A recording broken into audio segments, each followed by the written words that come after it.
जय हिंद दोस्तों। आज हम लोग साइंस पार्ट 2 देखेंगे जो अति महत्वपूर्ण क्वेश्चन के साथ लेकर आए हैं। तो चलिए आज देखते हैं आज का पहला क्वेश्चन क्या है। आज का पहला क्वेश्चन कह रहा है कि किसी प्रतिरोध से प्रभावित होने वाले विद्युत धारा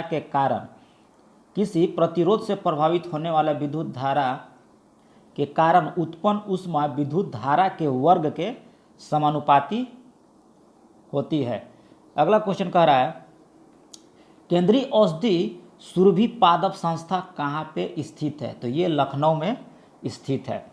अगला क्वेश्चन कह रहा है कि सूक्ष्मजीवी प्रौद्योगिकी संस्थान कहाँ है। तो ये चंडीगढ़ में स्थित है। अगला है राष्ट्रीय प्रतिरक्षा विज्ञान संस्था कहाँ है। तो ये नई दिल्ली में स्थित है। अगला क्वेश्चन कह रहा है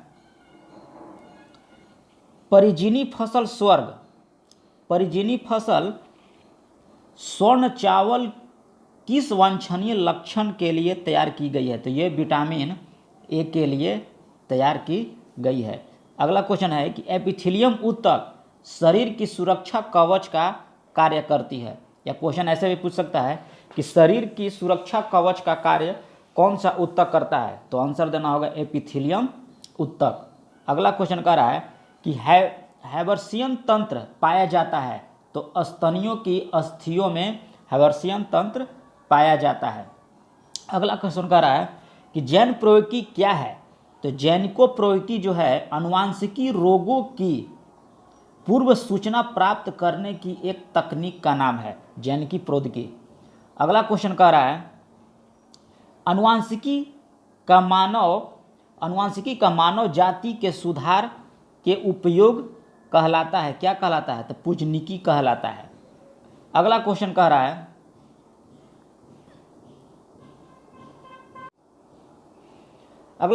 है कि कौन सा तत्व प्रकाश संश्लेषण में ऑक्सीजन निकासी के लिए आवश्यक होता है। तो ये होता है मैग्नीज। अगला क्वेश्चन कह रहा है कि कौन सा एंजाइम पृथ्वी पर सर्वाधिक मात्रा में पाया जाता है। तो वह एंजाइम का नाम है रूबिस्को एंजाइम जो है पृथ्वी पर सर्वाधिक मात्रा में पाया जाता है। अगला क्वेश्चन हम लोग का कि यदि किसी स्थान के तापमान में सहसा वृद्धि होती है तो अपेक्षिक आर्द्रता क्या होगी, घटती जाती है। सॉरी माफ कीजिएगा, किसी का फोन आ गया था। क्वेश्चन कह रहा है, देखते हैं क्वेश्चन क्या कह रहा है। क्वेश्चन कर रहा है कि यदि किसी स्थान के तापमान में सहसा वृद्धि होती है तो अपेक्षित आर्द्रता घट जाती है। अगर तापमान में वृद्धि हो रहा है तो अपेक्षित आर्द्रता घट जाता है। अगला क्वेश्चन कर रहा है कि साइक्लोट्रॉन का उपयोग कब किया जाता है। तो साइक्लोट्रॉन का उपयोग केवल धनात्मक आवेश कणों को तेज करने के लिए किया जाता है। साइक्लोट्रॉन का उपयोग कब किया जाता है, धनात्मक आवेश कणों को तेज करने के लिए साइक्लोट्रॉन का उपयोग किया जाता है। सौरविज्ञान के अंतर्गत झील तथा तालाबों का अध्ययन किया जाता है। क्वेश्चन ऐसे भी देगा कि झील तथा तालाबों का अध्ययन किस विज्ञान के अंतर्गत किया जाता है।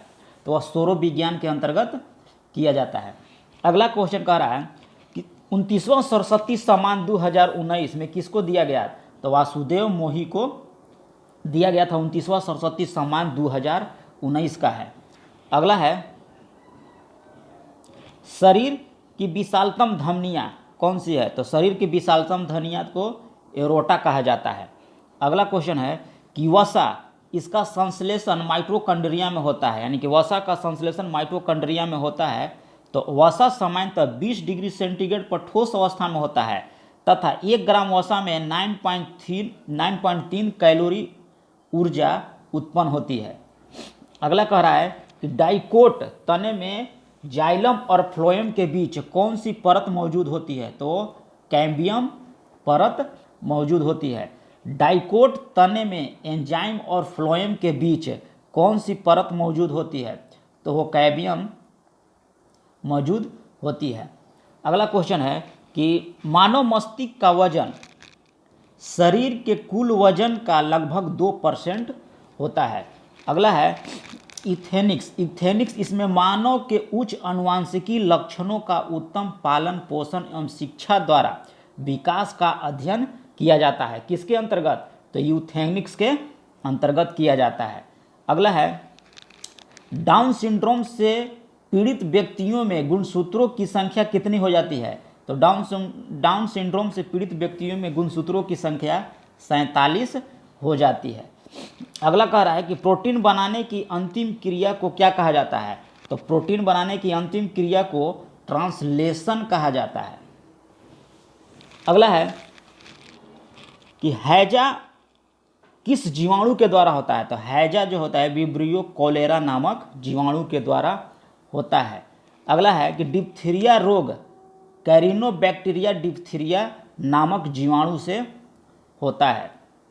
या ऐसे भी कोई पूछेगा कि डिप्थीरिया किस जीवाणु से होता है, तो उसका नाम बताना होगा कि कैरोनी बैक्टीरियम डिप्थीरिया नामक जीवाणु से होता है। अगला है निमोनिया रोग डिप्लोकक्स निमोनिया नामक जीवाणु से होता है। निमोनिया रोग डिप्लोकोकस निमोनी नामक जीवाणु से होता है। अगला है काली खांसी नामक रोग हीमोफिलिस पर्टुसिस नामक जीवाणु के द्वारा होता है। काली खांसी नामक रोग जो है हीमोफिलिस पर्टुसिस नामक जीवाणु के द्वारा होता है। इसी तरह से हम लोग पार्ट 1, अगर जो लोग पार्ट 1 नहीं देखे हैं तो वो पार्ट 1 जाकर देख लें, इससे भी अच्छा उसमें प्रश्न दिया गया है। तो चलिए आगे देखते हैं। अगला क्वेश्चन है ऑर्फियोलॉजी में किसका अध्ययन किया जाता है? तो ऑर्फियोलॉजी में सर्पों का अध्ययन किया जाता है। या ऐसे उल्टा भी पूछेगा कि सर्पों का अध्ययन किस विज्ञान के अंतर्गत किया जाता है? तो आंसर देना होगा कि ऑर्फियोलॉजी के अंतर्गत दिया जाता है। अगला है सिल्वीकल्चर में काष्ठीय पेड़ों का अध्ययन किया जाता है। यानी कि सिल्वीकल्चर में काष्ठीय पेड़ों का अध्ययन किया जाता है। या क्वेश्चन उड़ देगा कि काष्ठीय पेड़ों का अध्ययन किस में किया जाता है, किस विज्ञान के अंतर्गत किया जाता है? तो वह सिल्वीकल्चर के अंतर्गत किया जाता है। अगला क्वेश्चन कह रहा है हिटकर ने प्राणियों को 1969 ईस्वी में 5 जगत में बांटा था। कब बांटा था? 1969 ईस्वी में 5 जगत में बांटा था। किसने? हिटकर ने। अगला है मोनेरा जगत में कौन कौन से पक्षी आते हैं? तो इसमें देखो, इस जगत में सभी प्रोकैरियोटिक जीव साइनोबैक्टीरिया तथा ऑर्किक बैक्टीरिया सम्मिलित किए जाते हैं। तंतुमय जीवाणु भी इसी जगत के अंतर्गत आते हैं। किसके जगत? मोनेरा जगत के अंतर्गत। या सीधा क्वेश्चन पूछ देगा कि तंतुमय जीवाणु जो है किसके अंतर्गत आते हैं? तो मोनेरा के अंतर्गत आते हैं। अगला है प्रोटिस्टा जगत। मोनेरा जगत हम लोग देखें। अब प्रोटिस्टा जगत कहता है इस जगत में एक कोशिकीय प्रायः जलीय यूकेरियोटिक जीव सम्मिलित किए जाते हैं। पादप एवं जंतुओं के बीच स्थित यूग्लिना इसी जगत में आता है। एक देखिए क्वेश्चन इंपॉर्टेंट है जो बार बार एग्जाम पूछता है कि पादप एवं जंतुओं के बीच की कड़ी को क्या कहते हैं? तो यूग्लिना। सीधा क्वेश्चन देता है। अगला है पादप जगत। इस जगत के सभी रंगीन बहुकोशिकीय प्रकाश संश्लेषी उत्पादक जीव सम्मिलित होते हैं।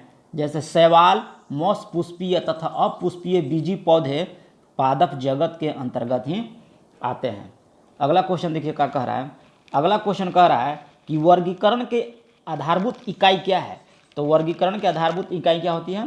जाति होती है। अगला है कि ग्रैना को जोड़ने वाली रचना को स्ट्रोमा लैमेली कहते हैं। अगला है थैलोकाइड किस झील पर क्लोरोफिल अणु लगे होते हैं? थैलोकाइड जो है किस झील पर क्लोरोफिल के अणु लगे होते हैं। यूकेरियोटिक कोशिका की कोशिका भित्ति बनी होती है सेलुलोज की बनी होती है। कह रहा है कि यूकेरियोटिक कोशिका की कोशिका भित्ति किसकी बनी होती है? तो यह सेलुलोज की बनी होती है। अगला क्वेश्चन कह रहा है कि कोशिका विभाजन की खोज किसने किया था? तो कोशिका विभाजन की खोज फ्लेमिंग ने किया था। अगला क्वेश्चन है हीमोफीलिया रोग के कारण एंटी हीमोफिलिक ग्लोबिन की कमी के कारण होता है। हीमोफीलिया रोग किस कारण से होता है? तो हीमोफीलिया रोग जो होता है एंटी हीमोफिलिक ग्लोबिन भी की कमी से होता है। अगला है एक सामान्य मानव के शुक्राणु में ऑटोसोमों की संख्या कितनी होती है? तो एक सामान्य मानव के शुक्राणु में ऑटोसोमों की संख्या 22 होती है। अगला है कि मक्का के दानों में प्रचुर मात्रा में पाया जाता है, या मक्का में सबसे ज़्यादा क्या मात्रा में पाया जाता है, तो वह थायमिन पाया जाता है मक्का में।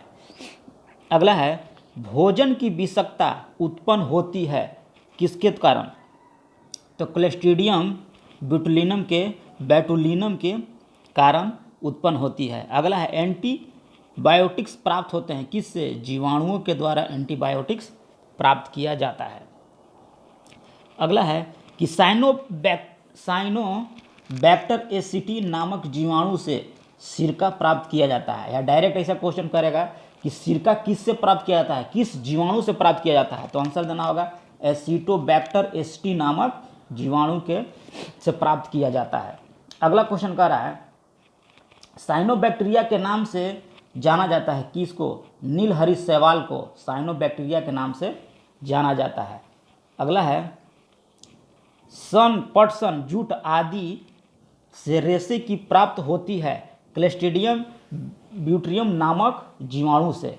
ऐसा क्वेश्चन करें कि सन, पटसन, जूट आदि रेशे जो प्राप्त होती है वह किस जीवाणु से प्राप्त होती है, तो होता है क्लोस्ट्रीडियम ब्यूटेरियम नामक जीवाणु से प्राप्त किया जाता है। अगला है कि विषाणु प्रजनन का कार्य कर सकते हैं, परपोषी कोशिका के अंदर कार्य कर सकते हैं। अगला है विषाणु के संबंध में यह किसने बताया कि ये सजीव नहीं है, तो ये किसने बताया था, स्टेनली नामक एक वैज्ञानिक था, वही बताया था। अगला है कि गंगा जल लंबे समय तक दुर्गंध नहीं देता है, किस कारण, क्योंकि इसमें जीवाणु भोजी मौजूद रहते हैं, इसी कारण जो है गंगा की जल जो है दुर्गंध नहीं देता है। अगला है कि सामान्यतः जुकाम होते हैं राइनो वायरस के द्वारा, जुकाम जो होता है वह राइनो वायरस के द्वारा होता है। एंट अमीबा हिस्टोलिटिका नामक परजीवी मानव के आंत में पाया जाता है। यह क्वेश्चन शायद कल भी हुआ था, तो फिर शायद हम लोग देख लेते हैं, याद भी हो जाएगा। ऐसा क्वेश्चन हो जाएगा कि मानव के आंत में कौन सा परजीवी रहता है, तो एंट अमीबा हिस्टोलिटिका नामक परजीवी जो है मानव के आंत में पाया जाता है। अगला है टीनिया सोलियम परजीवी मानव के आंत में पाया जाता है। अगला है कि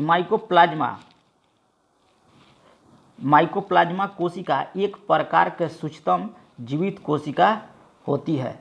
तो आज का सेट यहीं समाप्त होता है। अगर हाँ पार्ट 1 आप लोग नहीं देखे होंगे तो पार्ट 1 जाके प्लेलिस्ट में देख लें, और मिलते हैं नेक्स्ट वीडियो में। तब तक के लिए धन्यवाद।